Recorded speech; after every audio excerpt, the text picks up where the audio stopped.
Welcome back. So now we are discussing about section number 2, that's a definition of the Pharmacy Act 1967. यहाँ पे जितनी definitions section 2 के अंदर दी गई हैं वो पहले इसी वजह से दी गई हैं ताकि इस पूरे फार्मेसी एक्ट के अंदर कहीं पे भी अगर ये डेफिनेशंस आएंगी तो उनका मकसद यही होगा जो यहाँ पे लिखा हुआ, जो मैं अभी जो है ना वो बताने वाला हूँ।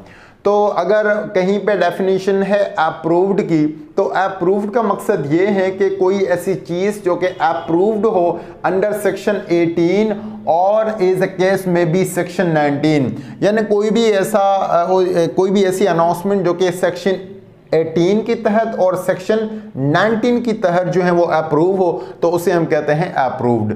जैसे सेक्शन 18 है वो है approval of the examinations, while section 19 है about approval of the course of the study. उसके बाद जो सेंट्रल काउंसिल है उसका मकसद ये है कि pharmacy council of the Pakistan जो कि इस्टेब्लिश हो अंडर सेक्शन 3 की तहत, यानी अगर कहीं पे भी वर्ड लिखा हुआ है pharmacy council of the Pakistan तो इसका मकसद भी यही है कि सेंट्रल काउंसिल। अगर कहीं पे फार्मेसी काउंसिल ऑफ पाकिस्तान नहीं लिखा हुआ और सिर्फ सेंट्रल काउंसिल लिखा हुआ है तो इसका मकसद ये है कि he is talking about pharmacy council of the Pakistan. और ये जो काउंसिल ऑफ पाकिस्तान है, फार्मेसी काउंसिल ऑफ पाकिस्तान, ये बनी थी सेक्शन 3 के तहत, जो इसके बाद आएगा उसके अंदर हम बढ़ेंगे। उसके बाद है काउंसिल। देखिए काउंसिल का मकसद ये है कि कोई भी फार्मेसी काउंसिल हो, whether it may be the central council और प्रोविंशियल काउंसिल, ठीक है। अगर फार्मेसी काउंसिल ऑफ पाकिस्तान भी हो सकती है वो, और किसी भी प्रोविंस की भी हो सकती है, जैसे कि Sindh pharmacy council, Punjab pharmacy council, इसी तरह से। तो वर्ड काउंसिल का मकसद है कोई भी फार्मेसी काउंसिल हो, ठीक है, जो कि बनाई गई हो अंडर सेक्शन 3 की तहत।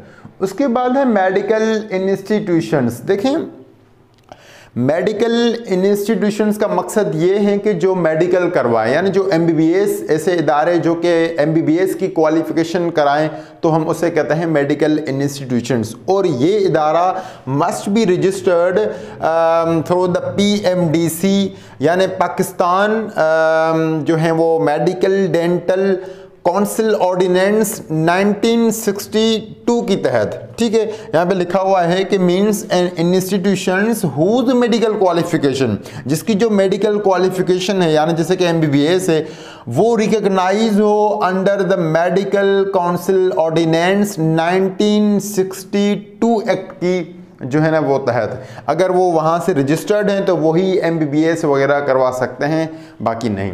इसी तरह से पाकिस्तान फार्मासिस्ट एसोसिएशन। देखें पाकिस्तान फार्मासिस्ट एसोसिएशन जो है ये बेसिकली एक एसोसिएशन है फार्मासिस्ट की, और जो कि रजिस्टर्ड हुई थी under sex societies registration act 1860 की तहत। यानी जो एसोसिएशन है ये बेसिकली बनी थी अंडर सोसाइटीज़ रजिस्ट्रेशन एक्ट 1860 में, और इसके अंदर जो अमेंडमेंट हुई थी वो हुई थी 1973 के एक्ट के अंदर, ठीक है।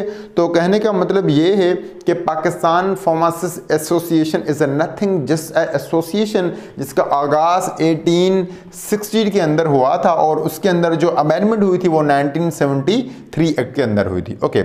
उसके बाद है फार्मासिस्ट। देखें फार्मासिस्ट हम उसे कहते हैं जिससे डिग्री ऑफ फार्मेसी हो, 5 ईयर प्रोग्राम की डिग्री ऑफ फार्मेसी हो तो ये फार्मासिस्ट कहलाता है। और ये जो फार्मासिस्ट है a person who is registered under section 24, जो कि जो है वो सेक्शन 24 के तहत रजिस्टर्ड हो, रजिस्टर ए के अंदर और रजिस्टर बी के अंदर। और सेक्शन 24 जो है सेक्शन 24 है मेंटेनेंस ऑफ द रजिस्टर का, ठीक है।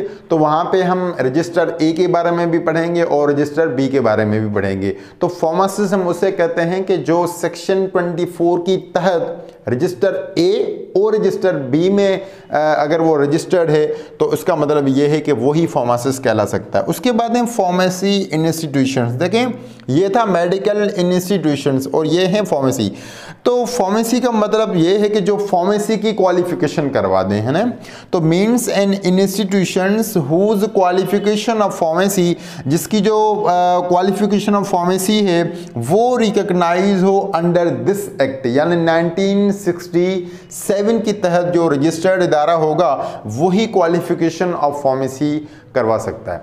उसके बाद है प्रोविंशियल काउंसिल। प्रोविंशियल काउंसिल हम उसे कहते हैं कि कोई भी ऐसी फार्मेसी काउंसिल हो जो किसी भी प्रोविंस से उसका ताल्लुक हो, जैसे कि Sindh pharmacy council, KPK pharmacy council, Punjab pharmacy council, Balochistan pharmacy council. इसी तरह से प्रोविंशियल काउंसिल का मकसद ये है कि pharmacy council of the province, किसी भी प्रोविंस की जो फार्मेसी काउंसिल है उसे हम कहते हैं, जो कि अंडर सेक्शन 3 के तहत रजिस्टर्ड होगी या तहत होगी। तो हम सेक्शन 3 के बारे में हम बात करेंगे, तो उसके अंदर हम पढ़ेंगे कि सेंट्रल काउंसिल किस तरह से बनी थी और प्रोविंशियल काउंसिल किस तरह से बनी थी। इसके बाद हम डिस्कस करते हैं सेक्शन नंबर 3 को। Thank you so much.